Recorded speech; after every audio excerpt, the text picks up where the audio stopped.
Yeah, we're fucking ready. You guys ready out there? Ripping Delta! Dette en rapport fra hangaren for jetfly på Fornebu.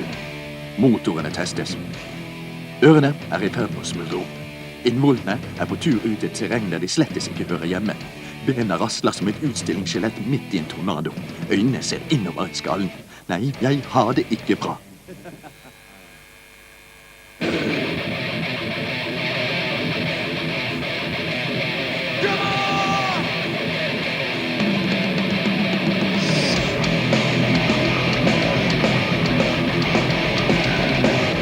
Dette en rapport fra gårsdagens Metallica-konsert I Oslo Spektrum. Bandet står på scenen. Ørene borte. Innvollene har forlatt meg. Bena knas. Øynene sitter I nakken. Jeg hadde foretrukket Fornebu.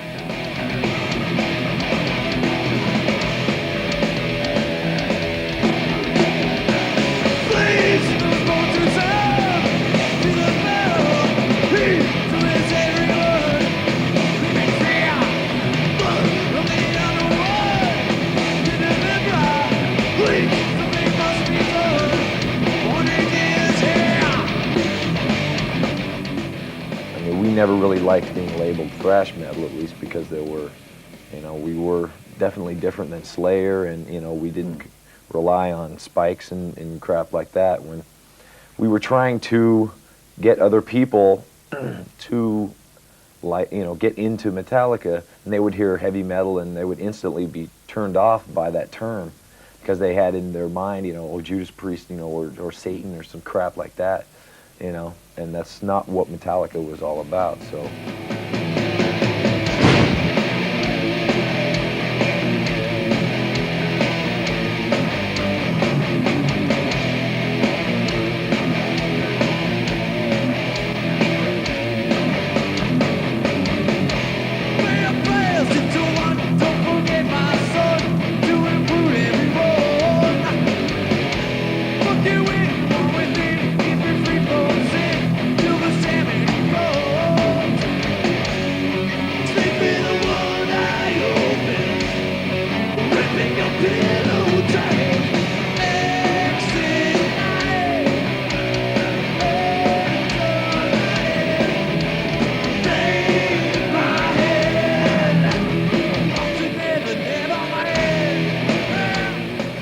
Something called the snake pit in the middle of the stage. What's that? Yeah, the snake pit, actually, it's also called the spit pit because there's a lot of spit it's on them. But it's actually people, the crowd is on the stage. They get to see very close what goes on. It's pretty good for people who have seen the band before to see it in a whole different way. It started out, it's basically a hole in the center of the stage, and it was supposed to have some production things, crosses or some crap like that. They started talking about inflatable things. It was like, no. So management came up with the idea, put some of the audience in the middle, on the stage. It's like, no, that can't happen. And once someone puts an idea in our head, we got to do it. At the same time, you're not so worried about photographer or filming on video or recording your concerts. Why do you give people the chance to do that? Well, the bootleg situation got really out of hand. At least in the United States, there was a lot of video bootlegs. In Europe, there's more, LPs and CDs. We wanted to basically put a lot of bootlegs out there, so everyone, it wasn't such a big thing to have a Metallica bootleg and want to buy all these things, and we thought it was extra cool, I guess, for the fan to film it himself, so he doesn't go buy a bootleg and it's not even Metallica or some shit like that. They don't get ripped off. So you actually overfeed the market? Yeah, basically flood it with all that bootleg. Rent musikalsk selvfølgelig Metallica for amøber å regne. Det da ikke heller musikk dette dreier seg om. Dette et psykologisk og moralsk oppbyggingstiltak for arbeidsløs ungdom. Hvis Metallica kan bli millionærer på ingenting, ja, hvorfor kan ikke du?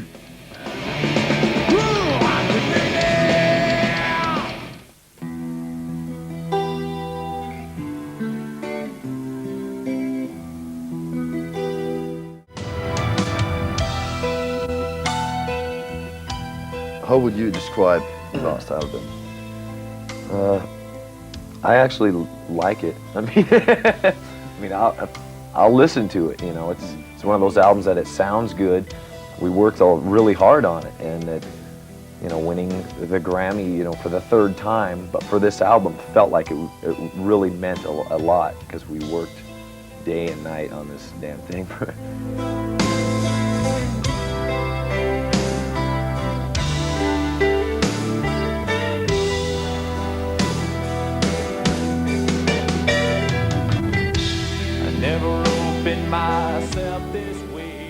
We didn't know much about video itself.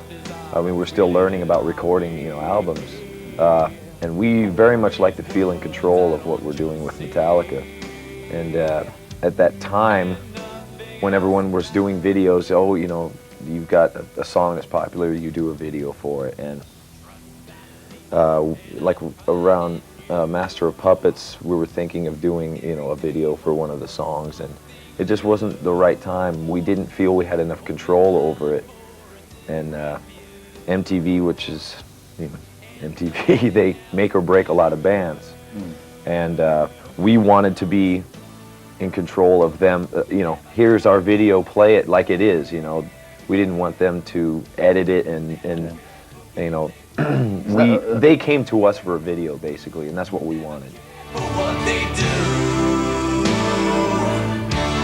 never care for what they know,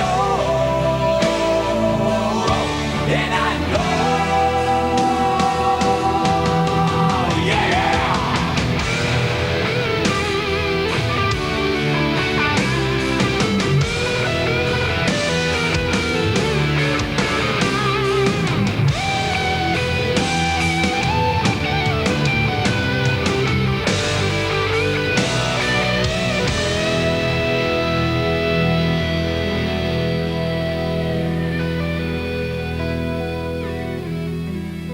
But the story in Sandman, what is that about, actually? I can... About 3.5 minutes. Yeah. Nightmares, you know, and children, how little things spark big ideas in their heads, you know. They're easily molded, you know. And I mean, Sandman, the Sandman is a fictional character in, I guess, American folklore, where it's a little man that, you know, when you're sleeping, he comes into your room and puts sand in your eyes, so when you wake up, you know, you have this stuff in your eyes, and it makes you dream. So, you know, I don't want a little man in my room. You know, kids are, you know, they make huge, you know, ideas out of the whole thing.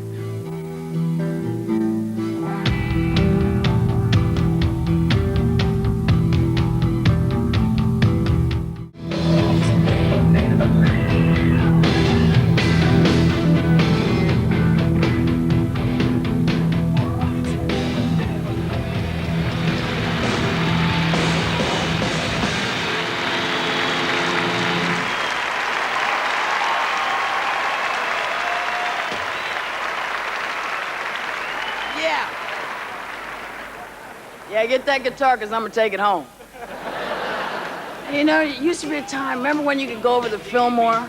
Remember the Fillmore East? And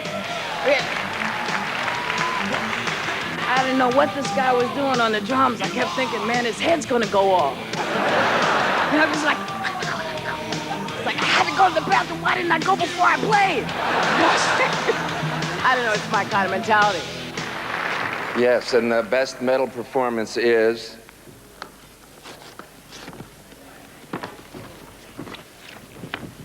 Roy Rogers. All right, Roy. Metallica. Ho, ho, ho, ho! Couldn't they give us a few more minutes after that? Anyway, let's get on with it. Thank you. You want a job?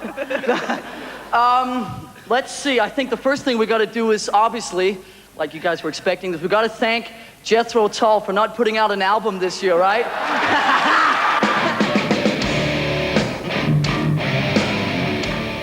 Men det var også stort sett alt vi oppdaget av tilløp til musikk denne kvelden.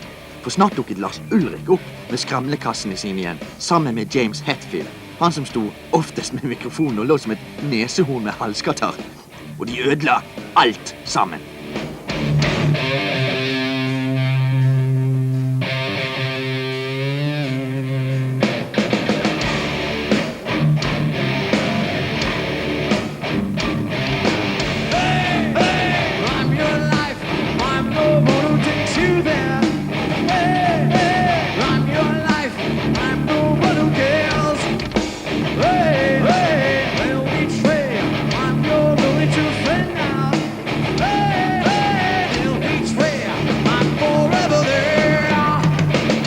don't have any support act this time. Why not? Well, there's a few factors. I mean, once we designed the stage, we could not see another band playing on it. I mean, it's so Metallica that no one else. You know, where do you put the drums? Where's the, where's the front of the stage? And we thought it might it would be a good idea to have just a night of Metallica and see who actually comes to see just Metallica.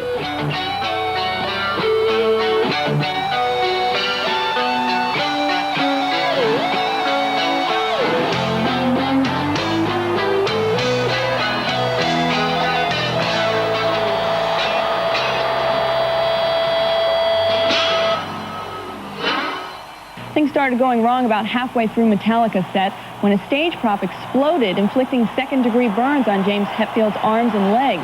The band was forced to terminate its set, promising the crowd it would return to play a makeup show. And Hetfield was taken to a nearby hospital for treatment. There was an incident with the pyrotechnics. Unfortunately, James is on his way to the hospital right now, and we're very sorry, but we can't continue the concert for you guys tonight. But we promise you one thing for Metallica, and you know that we always good by our words. We will come back and finish our concert and play again for you as soon as we can within the next couple of months. Thank you, Montreal. We're sorry, okay? Thanks for being so patient. Thanks a lot. What happened actually? Pyro, miscommunication. I guess between the pyro man and myself, we didn't quite know what was going on enough. Right. It was during the outdoor show, so he had added some other pyro, and I had thought he had taken the pyro and moved it out instead of just adding on. So there was this other large flames, like 12-foot colored flames that come out through the grill work, so you can't really see where they are because they're under the stage. Oh, yeah. And I was basically standing over one of them, and Wrong place at the wrong time. yeah, pretty much. But it works now, I mean, it was the whole arm. I have to wear this glove still for a little while. It was the back of the hand that got it the worst. And Risky job you got. yeah. I mean, you risked your hand, and how's about your ears? What? Your ears. What? Yeah. Should I write it down? Earplugs, yeah, earplugs. I started wearing them too late, yeah.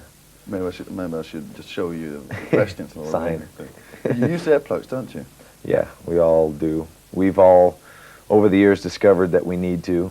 I think Lars was the first to wear them. He'd wear the foamy kind, you'd put them in, and all the high end would just be gone, So he'd be playing his drums, and the drum monitor, he'd put plugs in and have them turn it up, so it was the same, Oh, yeah, right, I know. So it was loud for the rest of us, so we all had to start, wearing plugs. To compare with him. Yeah. That's the start. But we got some pretty good plugs now that just basically take the decibel level down but keep the same sound spectrum.